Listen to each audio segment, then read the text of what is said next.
Busog na busog, maduduwal na yan. Ayan ang tao na maraming kinain. So, happy weekend. Yan. So, ang vlog ko today is ako ano yung kinain ko ng Saturday and Sunday. Wala akong nagawa kundi mag-matcha para bumaba yung kinain. Mag-start na tayo. So, dito ako ngayon sa Juan Ayala.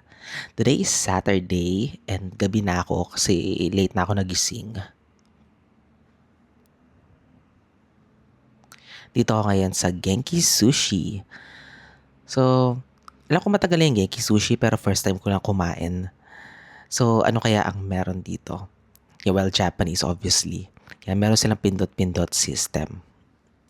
So, wala silang house tea. So, meron lang sila ng matcha. So, ikaw yung magtitimpla ng matcha. Yun nga lang, wala silang asukal. So, yan. Kinanaw ko na yung matcha. Masarap naman siya kahit wala asukal. Ito yung order ko, creamy seafood ramen. Hindi pa kasi ako familiar do sa pindot-pindot system. So, kung ano lang yung nakita ko, yun na lang yung in-order ko. So, keywords ko is seafood. Ganun, basta may seafood and then ramen. Ayun, sakto, seafood ramen. Ayan, meron siyang salmon. Akala ko noong una, ano ba tong meat nila? Akala ko chicken, yung pala salmon. O, di ba? Mag-order ako dapat ng hilaw na salmon. Pero yan, meron na, luto na siya. Tapos nakita ko ng, guess what, salmon pa rin yan. Pero yung balat na. O, di ba? Kung meron chicken skin, meron ding salmon skin. So, ayan, kain-kain tayo. Marami naman yung laman niya, ha? So, ako, parang, okay to Medyo nahihilig ako sa ramen. Kasi parang meron ako nakikita sa mga mall na yung mas mura na kainan ng ramen. Tinatry ko yung mga tig 200, ganon. Masarap din naman and ang dami-daming tao. So parang naisip ko, okay to parang napaka-savory ng ramen din kasi. Noon kasi, nung way back years ago, mga kasagsagan na bago pa lang yung ramen, yung sobrang pinipilahan pa, puno-puno yung mga restaurants ng basta ramen. Ganon. Hindi ko siya bet. Hindi ako nakikiuso nun. Ayan. Ito, fried salmon skin, which is yung balat ng salmon. Ayan, di ba? Napaka-crispy niya. Madami naman siya.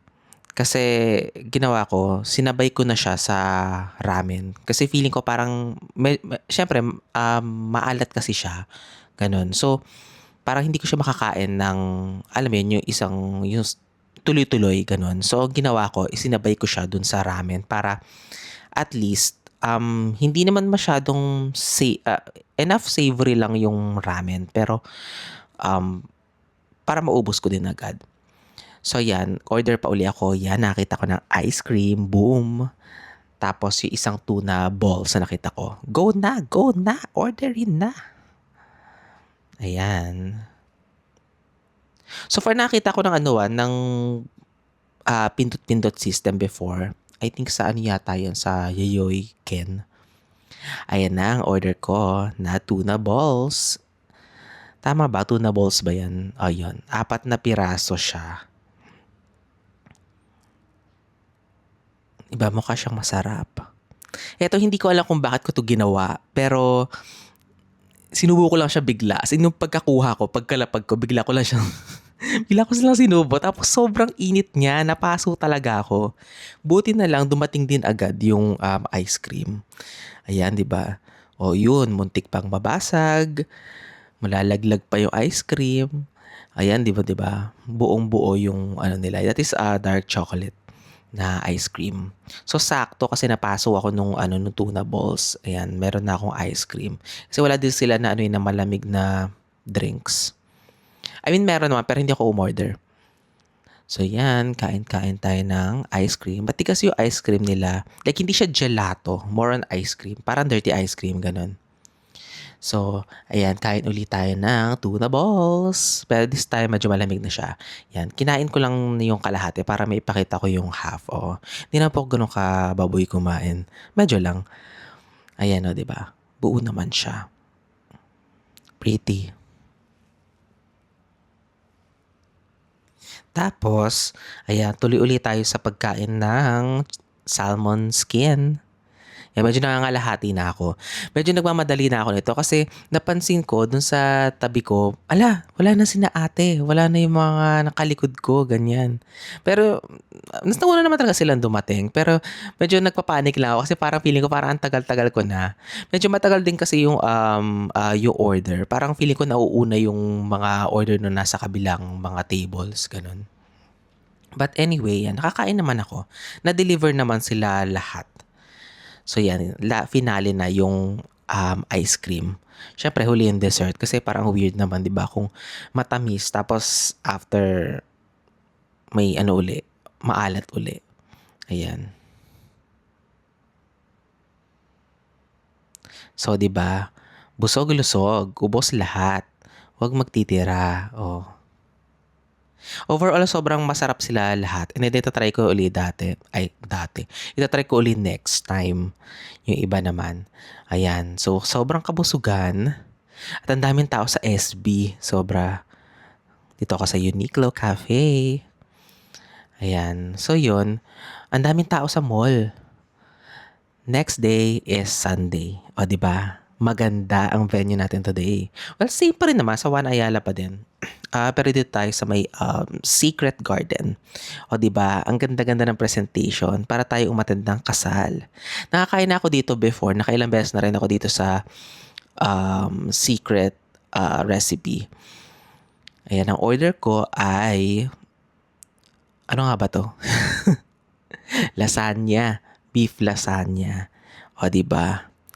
Ang iniisip ko noon, parang kumain naman ako sa bahay, pero parang sa naisip ko, ano kaya to? Mukhang pang merienda ba to or pang dinner?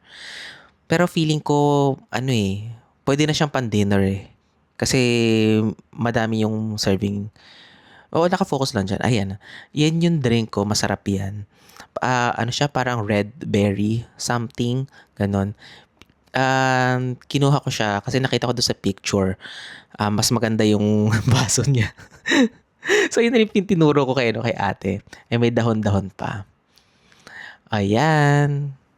Lilipat tayo ng food. Ayan.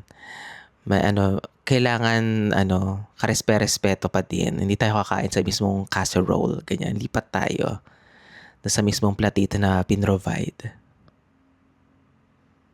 Doon ako kumain sa may labas kasi feeling ko parang daming tao sa loob. Like, gusto nila talaga nila lahat kumain sa loob. Ayan. Kain ng tinapay. Pagpasensyahan mo na, napaka-close up ng camera. At lumobo na yung taong yan. Kakakain. Kumain ka ba naman kada weekend? So, ayan yung itsura ng lasagna. So, hindi naman siya sobrang mainit nung sinerve. Parang good enough lang, ganun. So, mukha siyang malamig na dyan. Tapos, inom tayo. Bale may discount pala yan ha. Kasi pag meron kang bistro card, meron kang 20%. Except for Monday. Pag Monday kasi is 30%. So, Sunday yan, 20% lang. Ayan, ganda ng ambience. Again, busog na naman. And ang dami pa rin tao kasi palapit na yung Christmas. Yan. After na nag-shopping muna ako pababa ng kinain. Pero di sa Uniqlo ha. Sa Muji ako. Ayan. O, sukat-sukat. Sukat-sukat. Dati small ako, ngayon large na. Bilis. Yun lang. Next time uli. Mag-vlog uli ako. Bye.